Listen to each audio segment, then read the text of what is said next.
जय श्री हरि। धर्म ज्ञान चैनल पर आप सभी का हार्दिक स्वागत है। कार्तिक मास महात्म्य के पहले अध्याय में हमने जाना था कि सत्यभामा श्री कृष्ण जी से क्या क्या प्रश्न करती है और श्री कृष्ण जी उनके प्रश्नों का उत्तर किस प्रकार देती हैं। और इसके साथ ही हमने गुणवती की कथा शुरू की थी। इसी कथा को हम आगे लेते हुए दूसरे अध्याय शुरू करते हैं। गुणवती की कथा। भगवान श्री कृष्ण ने कहा, हे देवी गुणवती, अपने पिता व पति को राक्षस के द्वारा मारे जाने का समाचार सुनकर बड़ा विलाप करने लगी। हे नाथ, हे पिता, मुझको त्याग कर तुम कहाँ चले गए? मैं अकेली कन्या हूँ, तुम्हारे बिना अब मैं क्या करूँ? अब मेरे भोजन और वस्त्र आदि की व्यवस्था कौन करेगा? घर में स्नेहपूर्वक मेरा लालन पोषण कौन करेगा? मैं कुछ नहीं कर सकती। मुझ विधवा की रक्षा कौन करेगा? मैं कहाँ जाऊँ, कहाँ रहूँ? मेरे तो अब कोई भी ठिकाना नहीं रहा। इस तरह रोती और बिलखती गुणवती पछाड़ खाकर पृथ्वी पर गिर पड़ी और मूर्छित हो गई और देर तक पड़ी रही। फिर जब होश में आई तो पूर्ववत अत्यंत करुण विलाप कर शोक सागर में डूब गई।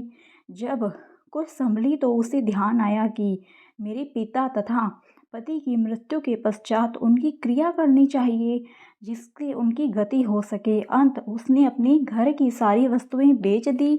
उनके बेचने से जो पैसे उसे मिले उनसे उन्होंने अपने पिता और पति की श्राद्ध आदि क्रिया की। फिर वह उसी नगर में रहती हुई भगवान विष्णु की भक्ति आठों पहर करने लगी। उसने जन्म से लेकर मृत्यु तक नियम पूर्वक सारी एकादशियों के व्रत और कार्तिक के महीने में उपवास तथा व्रत किए। हे प्रिय, ये एकादशी और कार्तिक व्रत मुझको बड़े ही प्यारे हैं। मुक्ति, भक्ति, पुत्र तथा संपत्ति को देने वाले परम पवित्र हैं। जो मनुष्य कार्तिक मास में सवेरे उठकर स्नान करते हैं, व्रत व उपासना करते हैं, वह मुझे बहुत ही प्यारे हैं, क्योंकि यदि वह बड़े पापी भी हों तो भी स्नान व व्रत के प्रभाव से उनको मोक्ष की प्राप्ति हो जाती है। जो मनुष्य कार्तिक में स्नान, जागरण, दीपदान तथा तुलसी के वृक्ष की रक्षा करते हैं, वह साक्षात विष्णु भगवान के तुल्य हैं।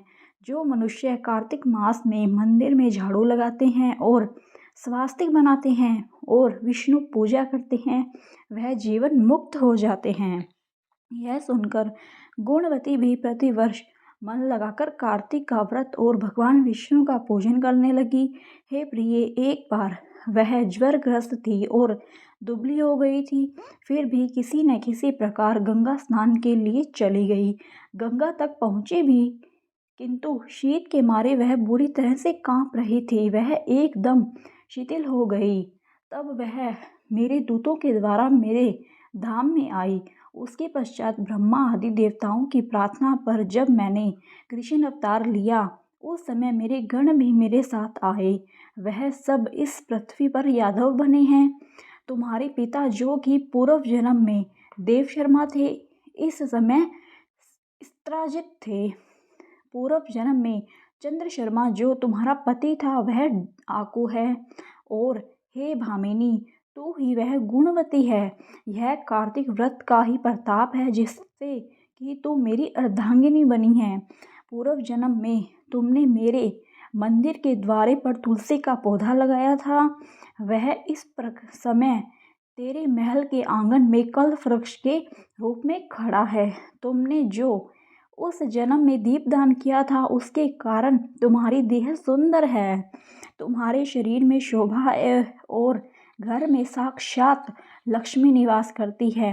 तुमने चूंकि पूर्व जन्म में अपने समस्त व्रतों का फल पति स्वरूप विष्णु के अर्पण कर दिया था, उसी के प्रभाव से तुम इस समय मेरी प्रिय भामिनी हुई हो। पूर्व जन्म में आजीवन तुमने जो नियम से कार्तिक मास का व्रत किया था, उसका यह प्रभाव है कि मेरा और तुम्हारा कभी वियोग नहीं होगा। इस प्रकार जो कोई कार्तिक मास में व्रत आदि करते हैं, वह मुझे तुम्हारे ही समान प्यारे हैं। वह लोग जो कि दूसरे जप, तप, यज्ञ, दान आदि करते हैं, कार्तिक मास में किए गए व्रत के सामने उनका फल बहुत थोड़ा होता है, यानी कार्तिक मास के व्रतों का 16वां भाग भी नहीं है। इस तरह से सत्यभामा श्री कृष्ण से अपने पूर्व जन्म के पुण्य का प्रभाव सुनकर अति प्रसन्न हुई। धन्यवाद मित्रों, यह कथा यहीं पर समाप्त होती है।